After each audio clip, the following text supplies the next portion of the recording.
Bismillahirrahmanirrahim. Assalamualaikum warahmatullahi wabarakatuh.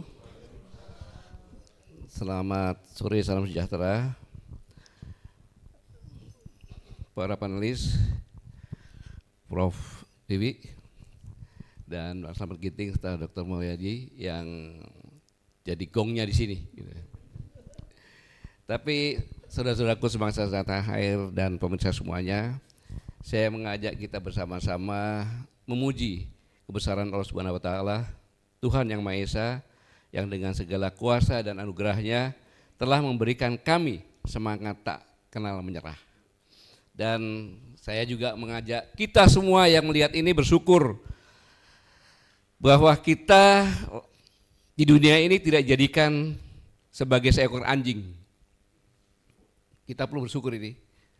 Tetapi sebagai seorang manusia dengan segala kelengkapan ciptaannya, baik dalam bentuk tubuh yang sempurna maupun nalar nurani dan kehendak kita. Disinilah kita sebagai manusia bersama-sama menggunakan nalar dan nurani serta kehendak kita untuk menyelamatkan negeri ini yang tidak dalam keadaan baik-baik saja. Dan sebelumnya saya sampaikan bahwa menyikapi kondisi terakhir sejak peristiwa 25 sampai dengan terakhir, Koalisi Aksi Menyelamatkan Indonesia tidak diam-diam saja. Tapi seperti biasa kami belanja makalah dan diskusi sudah dilakukan sejak hari Rabu.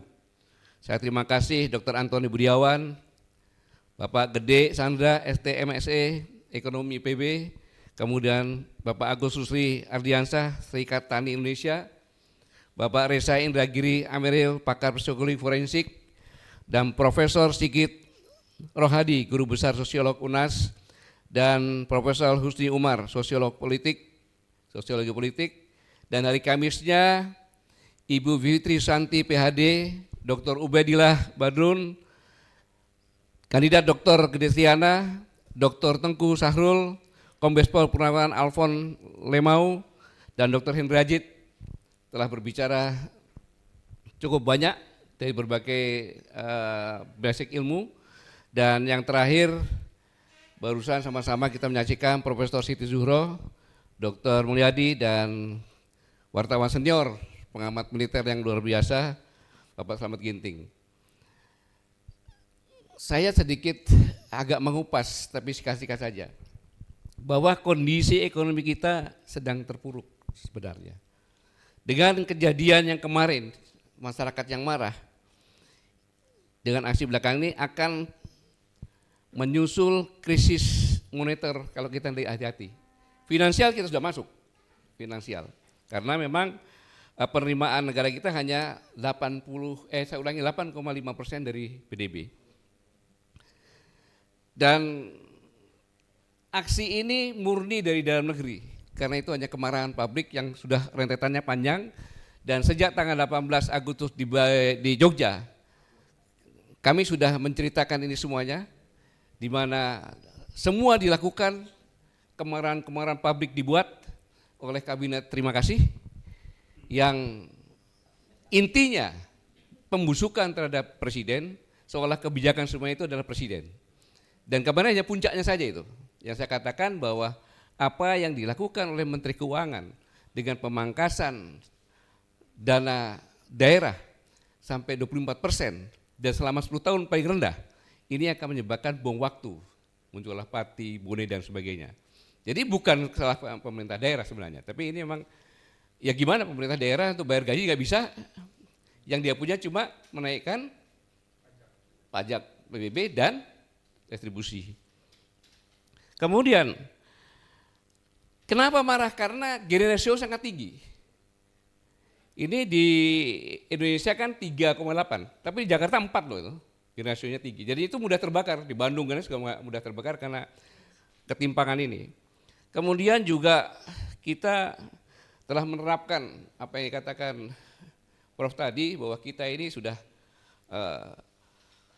beliau ikut demonstrasi diharapkan lebih baik, tapi justru kebalikannya lebih buruk ya. Karena kita sudah melaksanakan kebijakan neoliberalisme selama 20 tahun. Mungkin waktu itu kamu buat undang-undang yang neoliberalisme, ya kan? Atau tidak saya suntik dana sehingga tambah krisis berlanjut. Bisa jadi juga seperti itu. Dan kemudian Yang menyedihkan lagi bahwa perbankan itu kredit 85% itu untuk pengusaha besar. UMKM cuma sekitar 15%. Ini yang membuatkan ini. Kemudian yang membuat ekonomi tidak jalan lagi karena bank harus membeli surat hutang ke negara. Seharusnya bank ini kan untuk pembisnis, sehingga ekonomi tidak berjalan. Dan yang lebih menyakitkan lagi, 10% orang terkaya itu menguasai 49% kekayaan yang ada. Dan sisanya 90% untuk rakyat. Jadi kita lebih neoliberalisme dari Amerika yang hanya 47%. Bayangin kita, negara hebat kan kita kan, ini. Sehingga ya ekonomi kita seperti ini. Apalagi kalau kita bicara tentang masalah tanah dan sebagainya, PSN dan sebagainya, ini sangat menyakitkan. Apalagi kalau kita bicara masalah pertanian, saya pesimis bisa swasembada pangan. Karena petani kita ini kebanyakan buruh tani. Kalau toh bukan buruh tani, dia punya setengah hektar. Padahal logika berpikirnya untuk bisa petani yang hidup itu minimal 2 hektar. Dan pupuk, kita petani diberikan pupuk. Tetapi pemerintah membiarkan pupuk itu beredar. Maka pertanian dengan perkebunan yang bersebelahan. Dan perkebunan lebih kuat, maka subsidi tani ini diambil oleh perkebunan. Ini yang harusnya kita kawal untuk menyelamatkan petani. Selanjutnya, yang menyedihkan petani gurem adalah petani yang tidak punya tanah sama sekali, buruh tani, adalah 3 juta kepala keluarga. Bukan 3 juta jiwa, tapi 3 juta kepala keluarga. Inilah yang seharusnya menjadi perhatian, tetapi saya menginjak ke orang mengatakan amuk massa. Jadi kalau amuk massa itu adalah kambing hitam bahwa massa yang mengamuk. Iya dong, kan gitu. Tapi kalau massa yang marah, itu ada 2 sebabnya. Massa sendiri punya sebab, pemerintah juga punya sebab. Harusnya objektif seperti itu. Kalau tidak disebut amuk massa, ya pantas mengeluarkan kebijakan represif tugas ini. Nah, sebenarnya ini semuanya adalah kontradiksi antara kehidupan masyarakat yang sulit, kemudian dipamerkan dengan elit politik yang hidup bermewah-mewah. Tapi pada kesempatan ini saya ingin mengucapkan selamat kepada Bapak Jokowi yang bisa merusak negeri ini sangat luar biasa. Iya. Dari kota sampai desa, ya kan? Profesor juga mengatakan ini luar biasa. Kita ngurus KTP saja sekarang ini, ada sebagian waktu itu mantan anak buah saya, ya kan, wanita sampai jam 11 malam. Kamu bawa duit berapa? 2.500, kok bayar 500? Iya selesai Pak katanya. Jadi korupsi ini di KKN ini sudah berjalan. KKN-nya sangat luar biasa. Maka saya tadi mendengarkan Prof. Siti bicara itu sedih. Beliau ikut demonstrasi ya 98 dengan niat lebih baik lagi kan gitu semuanya. Ternyata yang didapat peneliti lagi kan terbalik. Jadi saya mau sampaikan, saya tanya kepada ketiga penulis ini. Kira-kira untuk memperbaiki kerusakan geografi, demografi, kondisi sosial dan politik yang dibuat oleh Presiden Jokowi, 100 tahun bisa kembali sempurna enggak? Prof, kira-kira gimana Pak? Iya. Iya. Ini kan kita eranya sudah berubah ya. Jadi kalau kita gunakan iptekin, kita maksimalkan dengan semangat tinggi, kerjaan 1 tahun itu bisa di-squeeze menjadi 4 bulan. Saya sudah membuktikan itu dan bisa. Lah, kalau tadi itu kolektif semangatnya, tapi kalau kita katanya tadi itu ada musuh dalam selimut, dan kita tidak bisa menyelesaikan musuh dalam selimut, sampai kapanpun kita akan menggantang asap seperti ini. Terima kasih. Jadi intinya tidak bisa kembali lagi gitu ya. Silakan. Ya, kita sama-sama merdeka dengan Korea Selatan. Korea Selatan bisa apa? Bisa mengadili pemimpin-pemimpinnya yang salah. Karena itu salah satu yang harus dituntut adili mantan Presiden Jokowi. Karena itu sumber masalah yang harus diadili. Korea Selatan itu diadili sejumlah ada sekitar 4 atau 5 mantan presidennya dan berani. Kembalikan harta kekayaan, kembalikan kebijakan-kebijakanmu yang salah, dikembalikan kemana? Kau harus bertanggung jawab atas penjara. Kalau kita menggunakan kata mikul dhuwur mendem jero, semuanya akan berbalik di situ. Saya kira kita harus melihat budaya-budaya yang keliru di dalam mengadili pemimpin itu harusnya transparan. Jadi salah satu kuncinya adalah adili Jokowi. Yang kedua, menurut saya kita sedang menghadapi yang namanya ular berkepala dua itu. Kita tidak bisa lagi memegang buntutnya karena buntutnya juga jadi kepala. Dan itu biasanya, ya kalau di dalam satwa nyata, biasanya ular berkepala dua itu memang hidupnya digorong-gorong. Yang dia makan adalah cebong, kodok, tikus, cacing. Makanya jangan salah kalau kemarin kelompok cebong akhirnya termakan juga kan oleh ular berkepala dua ini.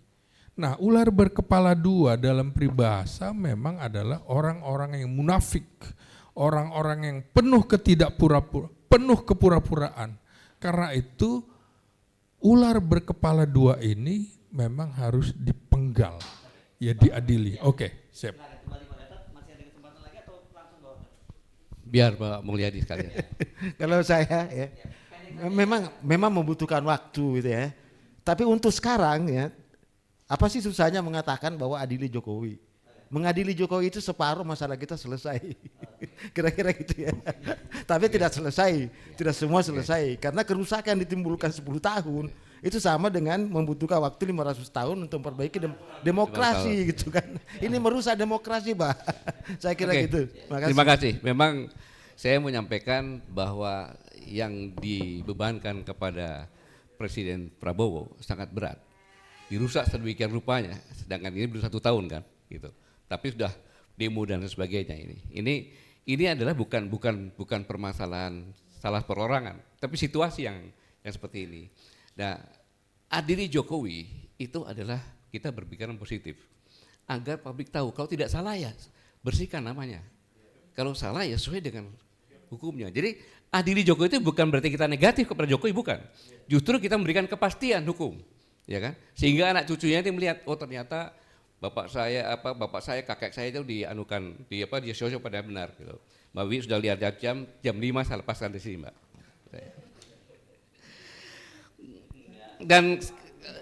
Dan kemarin ini yang luar biasa, saya sebutkan ada 3 kelompok kemarin, yaitu aktivis dengan mahasiswa, ya. Kemudian kelompok yang benar-benar marah karena akumulasi yang dihadapi. Yang ketiga adalah kelompok yang menjadi penunggang gelap. Iya, yang buat kerusuhan, pembakaran, penjarahan. Membakar halte bus itu tidak mudah loh. Iya, harus ada persiapan. Bawa tangga, naik ke atas, bakar dan sebagainya kan itu. Ini bukan kelakuan mahasiswa. Bukan kelakuan yang marah, tidak seperti itu. Nah, ini yang perlu benar-benar, tetapi sangat disayangkan aparat tidak bisa membedakan antara demonstran murni dengan melakukan pembakaran. Bahkan kebanyakan korbannya yang demonstrasi yang murni gitu. Nah, dan memang dari kesimpulan pembicara yang terdahulu, intinya adalah meminta kepada Presiden segera mereshuffle kabinet terima kasih. Sengaja saya tidak bilang Solo karena saya orang di Solo. Jadi kabinet terima kasih gitu. Ya. Yang kedua, reformasi kepolisian, ya, dan mengganti Kapolri. Dan yang ketiga adalah kembalikan independen dari KPK, sehingga kita bisa menekan. Itu intinya. Ya, tapi yang sekarang ini saya senang sekali bahwa semua pembicara ini meyakinkan saya yang akan saya bicarakan ini. Mbak Wi tadi bahwa tolok ukur dari reformasi itu adalah harusnya pelayanan publik lebih baik. Tapi ternyata terbalik kan, tidak lebih baik. Jadi dapat dikatakan reformasi ini, kalau reformasi berhasil, tetapi reformasi tanpa disiapkan dengan benar, hasilnya seperti sekarang ini. Kemudian sekarang terbelah-belah masyarakat. Bahkan aparat keamanan, tangan kanan dan tangan kiri presiden, itu tidak akur dengan tadi katakan. Ya, mana ada sama-sama pejabat kok saling menjelekkan. Gitu. Tadi yang anggota Kapolri tadi, dia tidak punya salah apa-apa nganterin disabel kan, lagi di warung dicekek terus disebutkan provokator. Kemudian anggota Intel juga, kalau aparat tahu pasti dia nggak seperti itu, dia tidak mendiskreditkan. Padahal tangan kanan presiden itu pada saat tertib sipil itu polisi tangan kanannya, pada saat darurat militer itu tentara. Ini yang perpecahan. Ini perlu saya sampaikan karena konflik ini sangat berbahaya. Bukan hanya masyarakat saja yang berkonflik, tetapi sudah sampai dengan kepada aparat yang berkonflik. Ini sangat berbahaya. Maka saya ingin mengingatkan bahwa konservatif mengatakan bahwa ada banyak cara sebuah negara bisa mati. Ia bisa mati karena sikapnya yang abai, karena ketidakpeduliannya dan ketidakmampuannya untuk mengenali dan menyelesaikan masalahnya sendiri. Tetapi yang paling gawat adalah ia bisa mati karena pertentangan internalnya yang merobek-robek eksistensinya sendiri. Kita lihat kautunya mereka ini adalah dua-duanya ada di kita. Kita lupa mencari akar permasalahan yang sebenarnya. Untung tadi disindir sedikit oleh Mbak Wi tadi, yang saya tangkap sambil saya mendengarkan tadi. Saya mendengar di sebelah sana Mbak Wi. Saya tangkap itu bahwa reformasi itu dapat dikatakan gagal karena pelayanan publik. Nah, inilah yang kita tidak peduli dan tidak mampu mengenali penyelesaian masalah-masalahnya sendiri. Yang kedua, perpecahan kita sendiri. Ini jangan main-main. Ini teori yang sudah diteliti. Kemudian saya ingat lagi, perubahan adalah sebuah kekuatan yang dahsyat. Reformasi dahsyat memang itu. Yang sebaiknya direncanakan, dikelola, atau ia akan menjadi kontraproduktif, bahkan berujung kegagalan. Ya ini sekarang ini, emosi semuanya pokoknya ganti presiden segala macam kan, tapi abis itu dia tinggalkan. Di ruang DPR nggak diawasi, akhirnya undang-undangnya seperti itu. Gitu. Tapi ada juga Jean-Jacques Rousseau mengatakan bahwa kita ini punya modal yang disampaikan oleh beliau. Tidak ada patriotisme tanpa kemerdekaan. Tidak ada kemerdekaan tanpa kebajikan, tidak ada kebajikan tanpa warga bangsa. Maka buatlah warga bangsa yang baik dan kau akan memiliki semua yang kau perlukan bagi sebuah negara. Tanpa warga bangsa yang baik, yang kau punya hanyalah budak-budak dari mulai penyelenggara negara sampai dengan rakyat biasa. Pas kan dengan kondisi kita sekarang ini? Penyelenggara negara budak penguasa, budak pengusaha. Ya. Nanti kenapa itu saya jelaskan. Apalagi rakyatnya, budak dari semuanya. Gitu. Jadi tanpa ekonomi dan tingkat kesejahteraan yang baik, republik itu tidak akan ada. Dan dalam hal ini sebaiknya otoritas publik bertindak sebagai orang tua terhadap anak-anaknya. Ya harusnya kan pemerintah itu sebagai orang tua kepada anak-anaknya. Kalau tidak mengatakan rakyatnya Tuhan, anggaplah sebagai anaknya sendiri yang dia asuh. Dan Otto von Bismarck menyampaikan bahwa ini yang parah. Penyakit mental di kalangan bawah masyarakat relatif mudah untuk dikenali dan demikian juga penyembuhannya. Kita udah tenang sebentar aja, rakyat biasa. Tapi penyimpangan mental elitnya lebih sulit dideteksi dan rehabilitasinya pun bisa berkepanjangan. Sudah menjabat, masuk KPK, masuk, keluar lagi, jabat lagi, masuk KPK lagi. Itulah penyakit kita ini. Dan ini teori yang nyampaikan ini, dan sudah diuji. Maka saya mengingatkan, Sayyidina Ali bin Abi Thalib menyampaikan, tiada kemelaratan yang lebih parah dari sikap abai dan masa bodoh. Jadi kita mengajak kita semuanya, janganlah kita bersikap abai dan masa bodoh. Mengapa demikian? Tersinggung boleh, tidak tersinggung boleh, bahwa sebenarnya demokrasi kita ada demokrasi sembako. Iya. Demokrasi kita ada demokrasi paket sembako. Yang mengatakan one person, one food. Demokrasi dijual harga murah. Satu suara cukup sebungkus sembako. Kalau tambahan 50.000 boleh 100.000. Masa depan bangsa ini jadi taruhan.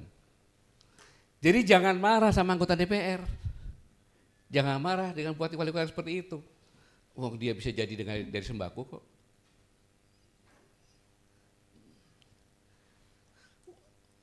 Memang terdengar indah teori ini, one person one food, tapi mengabaikan realitas bahwa mayoritas pemilih kita masih bisa dibeli dengan paket sembako seharga 100.000.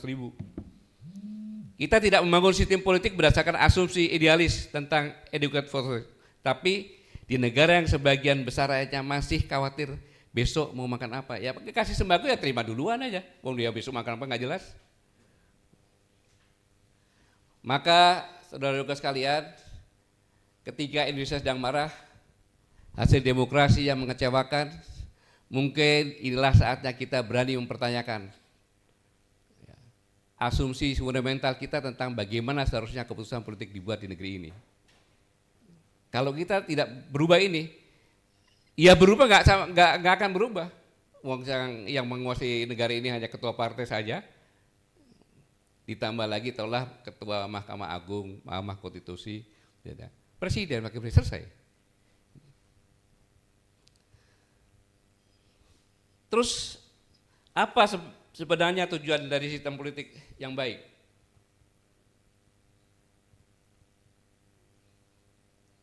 Jadi tujuannya bukan untuk memenuhi idealisme teoritis tentang quality atau freedom, bukan untuk membuat semua orang merasa diwakili atau berpartisipasi, tapi tujuannya adalah sistem politik yang baik adalah menghasilkan keputusan kolektif terbaik untuk kesejahteraan dan jangka panjang masyarakatnya.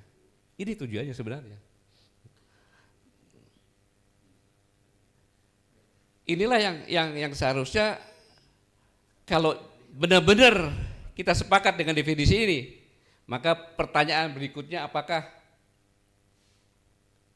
ketika sistem demokrasi bisa dibajak dengan modal berapa miliar rupiah untuk membeli jutaan suara, apakah itu masih demokrasi?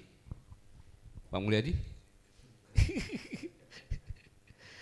Jelas jawabannya tidak ya Pak Mulyadi ya. Semua suara memiliki kualitas informasi dan pertimbangan yang sama. Masa seorang Profesor Siti Suro, maaf, dalam voting itu sama dengan orang yang sedikit gila tapi belum masuk rumah sakit bisa memilih. Loh, buktinya gitu kan? Atau minimal karena lihat merah, kuning, biru, ya dengan paket sembako kita pilih itu. Seorang profesor, seorang doktor, gawannya. Terus entah apa kalau voting. Ini sebenarnya yang dapat dikatakan kalau menurut bahasanya Mbak Bi tadi, wong pinter lan wong edan, ya kan? Suaranya padha wae. Ini realisme sebenarnya. Kualitas keputusan tidak bisa dihasilkan dari kuantitas suara, tapi mempertimbangkan kualitas pemikiran dan semua yang dibalik suara itu seharusnya. Di pemilu terakhir di tempat-tempat miskin, itu antara 50 sampai 150. Antara 50 sampai 150. Karena mereka sebagian belum tahu besok mau makan apa. Bayangkan. Plus janji-janji kosong tentunya kan. 50 plus janji kosong. Nah, maka ketika sistem demokrasi bisa dibajak dengan modal tersebut, maka plutokrasi yang menang adalah yang punya uang paling banyak untuk membeli suara rakyat miskin. Uang banyak dari mana? Dari pengusaha. Biasa bupati DPR itu kok daerah mendekati pengusaha, pinjam uang atau transaksional dengan jabatannya akan diambil. Ini yang terjadi. Jadi kalau anggota DPR yang kemarin dicopot itu seperti itu, ya itu dari hasil sembako gimana? Terus pertanyaan yang lebih tragis lagi, siapa yang harus menertibkan sistem ini? KPU. KPU itu kan anggota pilihnya melalui dialog politik, ya kan? KPU dipilih melalui dialog politik dong. Bawaslu dari pemerintah juga. Iya, Bawaslu di pemerintah juga anggarannya. Maka tergantung pada pemerintah. Polisi, atasannya adalah produk politik yang sama. Loh, dipilih oleh pemerintah kok. Jadi ini dengan kejadian sekarang ini sama persis. Serigala suruh mengamankan domba. Ya diterkam dombanya. Nah, ini kan gitu sama. Kalau kita lihat, begitu polisi udah pakai Robocop kan, gebukin semuanya. Bahkan temannya sendiri pun yang kelihatan itu digebukin sampai dia tendang lagi kan. Ada yang begitu. Jadi bukan salah polisi, bukan salah semua. Sistem kita yang seperti ini. Ya serigala suruh jaga domba ya meleng dimakan lah gitu kan. Maka kata kuncinya adalah kita harus dipimpin oleh hikmah kebijaksanaan dan permusyawaratan. Demokrasi yang efektif membutuhkan lebih dari sekedar perhitungan suara.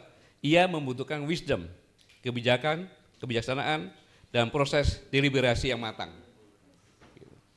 Jadi saya ini menyimpulkan dari pembicara semuanya ini biar puas gitu kan. Padahal di belakang udah ngomong gitu ya. Jadi sistem permusyawaratan dalam tradisi politik Nusantara mengakui bahwa tidak semua pendapat memiliki bobot yang sama. Ada konsep sepuh, tertua, orang terpandang. Ya. Mereka didengarkan karena popularitas, melainkan bukan karena popularitas, tapi karena kearifan dan rekam jejaknya dan kontribusi kepada masyarakat. Bukan itu. Jadi rekam jejak itu yang paling penting. Dia pernah berbuat kepada masyarakat, dianggap tertua, menyelesaikan permasalahan masyarakat. Tetapi saya ingatkan ini bukan sistem feodal atau anti demokratik. Ini adalah pengakuan realistis bahwa kualitas keputusan kolektif bergantung pada kualitas input dari mereka yang terlibat dalam proses pengambilan keputusan. Nah kalau keputusannya sembako ya keluarnya sembako. Jadi jangan nyamakan pisang itu Mozart. Jangan menyamakan pisang dengan batangnya itu. Dia motong dengan tangan kiri aja cepat, apalagi tangan kanan. Maka dia falsafah itu yang saya baca. Oh ternyata dia ngambil pisangnya, batangnya dipotong. Makanya jangan samakan pisang dengan batangnya. Satu suara dari orang yang memahami persoalan tidak bisa disamakan dengan satu suara dari orang yang tidak paham apa-apa. Apalagi hanya tergoda dengan sembako. Jadi tidak semua orang memiliki kapasitas yang sama untuk membuat keputusan politik yang kompleks. Contohnya gini, apakah kita akan membiarkan suara untuk menentukan suatu obat yang diperlukan oleh masyarakat dengan sistem voting? Tentu tidak dong. Tentu kita mempercayakan dokter yang ahli dan farmakologi yang bagus kan gitu, yang berkualitas. Lalu apa alternatif kita butuhkan adalah demokrasi berkapasitas sistem yang tetap demokratik tetapi mengakui bahwa partisipasi politik yang berkualitas membutuhkan persyaratan tertentu. Terserah apapun juga nanti. Kenapa? Politik adalah profesi yang dampaknya jauh lebih besar dibandingkan dokter tadi, farmasi, apapun juga. Karena keputusan seorang menteri dapat mempengaruhi kehidupan begitu banyak jutaan orang. Mengapa kita tidak memiliki jaminan kualitas yang sebanding dengan mereka yang akan membuat keputusan politik itu? Kita nggak punya sekarang ini. Anda lihat tuh, kabinet terima kasih. Iya kan? Bisa lihat sendiri tuh. Tanpa Bapak Ibu gas melon, ya kan? Tanpa Bapak Ibu pulau dipindahin. Tanpa Bapak Ibu PTK ini tidak masuk akal sebenarnya. Tidak pernah terjadi zaman-zaman yang dulu seperti itu. Jadi yang kita usulkan ini adalah bukan mengeliminasi partisipasi rakyat, bukan. Melainkan meningkatkan kualitas partisipasi. Dapat memilih namun dengan informasi dan pilihan yang lebih baik. Setiap orang tetap bisa mencalonkan, namun dengan standar minimal yang melindungi kepentingan publik. Jadi saudara-saudara sekalian, Indonesia sedang marah. Rakyat sudah muak dengan hasil demokrasi yang mengecewakan. Ini adalah momentum yang tepat untuk pembicaraan jujur tentang kelemahan mendasar dalam sistem politik kita. Yang kita perlukan bukan revolusi, bukan teroris, apalagi makar atau kudeta, melainkan evolusi sistematik menuju demokrasi yang lebih matang. Bukan teroris, Bang, bukan makar, tapi evolusi sistematik menuju demokrasi yang lebih matang. Mbak Wiwi tadi mengatakan Indonesia sudah 80 tahun merdeka harusnya matang. Kan betul. Jadi saatnya kita berevolusi dari demokrasi paket sembako ke demokrasi yang benar-benar mampu menghasilkan pemerintahan yang berkualitas, yang bisa melayani lebih baik. Kita harus berani mengakui bahwa sistem yang dirancang untuk masyarakat agraris pada abad 18 nggak bisa dibandingkan dengan abad 21, yaitu masyarakat urban digital. Nggak bisa. Tentu beda, itu dah penunjang evolusi. Dan tawaran ini saya pikir masuk akal bagi saya, tapi bagi orang lain belum tentu kan gitu. Yang kita perlukan bukanlah demokrasi yang terdengar baik di telinga, melainkan demokrasi yang benar-benar berhasil, yang menghasilkan pemimpin berkualitas dan kebijakan yang cerdas. Mengapa demikian? Karena rakyat Indonesia layak mendapat pemerintahan yang lebih baik dari sekedar siklus politik 5 tahunan, dan layak mendapatkan sistem yang benar-benar melayani kepentingan jangka panjang bangsa, bukan kepentingan jangka pendek pengusaha politik, badut politik, bandar politik, dan bandit politik. Gitu. Bandit politik. Kita harus seperti ini. Maka pelayanan publik yang disampaikan sebagai tolok ukur Profesor tadi adalah pelayanan publik yang baik kepada masyarakat.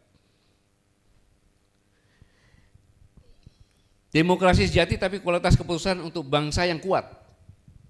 Pertanyaannya adalah, beranikah kita mulai percakapan yang sulit tapi penting ini? Ataukah kita akan terus terjebak dalam ideologi zona nyaman sambil nonton Indonesia terpuruk karena governmentnya yang buruk, hasil penelitian Bu Siti Zuhro tadi. Dari ujung desa sampai ke atas buruk. Jawabannya menentukan nasib 280 juta jiwa Indonesia untuk dekade-dekade mendatang.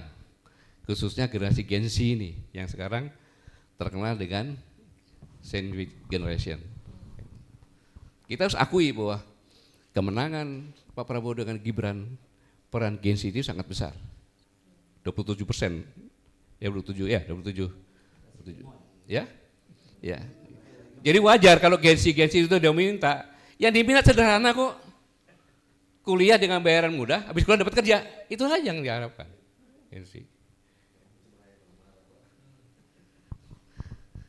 Jadi jawaban ini menentukan 280 juta jiwa Indonesia dan generasi-generasi yang mendatang yang seharusnya menerima warisan yang terbaik. Saudara-saudara sekalian, dalam setiap zaman perubahan besar selalu ada momen kebenaran di mana suatu bangsa harus memilih berevolusi atau stagnan. Kita di persimpangan ini. Ya. Persimpangan jalan itu, pilihan yang kita buat akan menentukan apakah kita menjadi bangsa yang besar dan disegani di dunia, bukan cuma ngomong doang, atau tetap menjadi potensi yang tidak pernah terwujud. Yang katanya kita besar tidak pernah terwujud doang, karena ngomong doang. Maka saya himbau kepada generasi muda kalian jangan diam.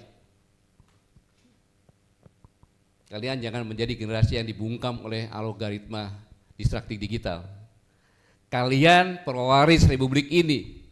Kedaulatan tidak akan bertahan jika kalian diam. Keadilan tidak akan datang jika kalian menunggu. Jadi jangan menunggu. Istilahnya bangkit atau kalian punah. Bangkit atau kalian punah. Jadi saya ulangi,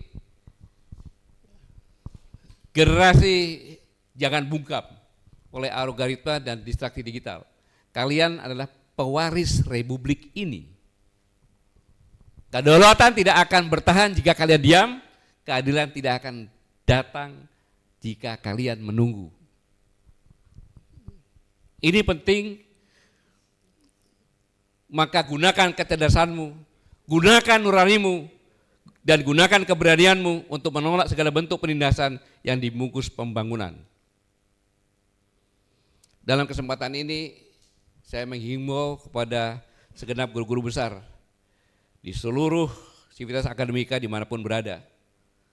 Mari kita adakan kajian yang saya sampaikan ini dengan berbagai disiplin ilmu yang masing-masing ada di universitas, fakultas, agar bisa memberikan masukan kepada pemerintah dan seluruh rakyat evolusi yang terbaik, yang tepat dengan budaya dan tradisi terlebih sejarah panjang Nusantara, sehingga kita bisa menemukan rumusan evolusi yang jati diri Indonesia yang sebenarnya. Itulah demokrasi yang kita cari untuk melindungi bangsa ini. Saya hanya menyampaikan selamat berjuang saudara-saudaraku semuanya.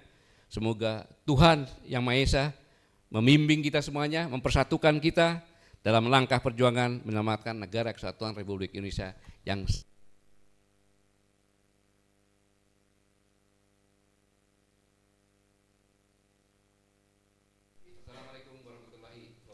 Waalaikumsalam warahmatullahi wabarakatuh. Merdeka. Ya, oke. Ini luar biasa ya. Bangkit atau punah kata Pak Gatot, dan ini berkali-kali disampaikan dalam berbagai kesempatan. Saya kira kalau memang nggak bangkit-bangkit juga ya pilihannya cuma punah. Itu aja Pak Gatot ya. Terima kasih. sudah diingatkan Ya. dengan kondisi yang sekarang ini kan. Ya. Jadi kalau kita diam, ya kita tinggal generasi yang kita ke depan seperti ini tapi nggak akan sampai-sampai. Ya. Dan kita menuju ke arah punah ini. Dan tidak sadar kita sudah mulai membusuk sebetulnya situasinya ya. Kan bangsa yang akan hilang itu adalah bangsa yang dia tidak tahu permasalahan dasarnya apa. Ya. Kan?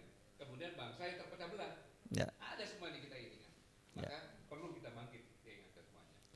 Baik, terima kasih Pak Gatot Nurmantio. Ini sekaligus menutup sesi yang kita gelar 5 sesi diskusi dan selama dilaksanakan selama 3 hari berturut-turut ya, yang dilakukan oleh seri diskusi yang mudah-mudahan ini adalah sumbangsih dari Koalisi Aksi Menyelamatkan Indonesia sesuai dengan namanya. Tujuan dari koalisi ini adalah untuk menyelamatkan Indonesia. Saya kira itu ya, tidak ada kepentingan lain kecuali itu ya. Kita tidak mencari posisi. Ya. Jadi kami tidak mencari posisi.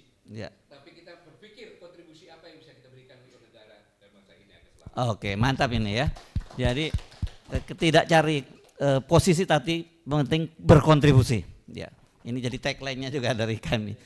Oke, terima kasih Pak Gatot. Terima kasih Profesor Sizuro, Bung Slamet Ginting. Ya. Yes, oke. Dan kita ketemu lagi dan dalam situasi semacam ini tentu saja ini merupakan upaya kami untuk membangun kesadaran kita sebagai bangsa dan bernegara ya. Dan seperti tadi itu memang di dalam tadi saya pernah mengutip itu ada dalam ilmu politik ya, bahwa dalam sebuah masyarakat yang belum mature, demokrasi itu berbahaya untuk demokrasi itu sendiri. Dan kita sekarang sedang menghadapi situasi itu. Pilihannya kembali kepada kita. Dan tapi saya kira ini nanti biar banyak kepala, biar ini bisa jadi keadilan banyak guru-guru besar, kampus-kampus dan juga para intelektual dan civil society Pak Gatot ya. Ya, baik, terima kasih. Kita ketemu lagi. Saya nggak pengen kita ketemu lagi dalam situasi seperti ini. Harusnya kita nanti ketemu dalam situasi yang jauh lebih baik dari situ. Ya. Baik, saya Hersubun Arif mengucapkan terima kasih. Sampai jumpa lagi. Wassalamualaikum warahmatullahi wabarakatuh.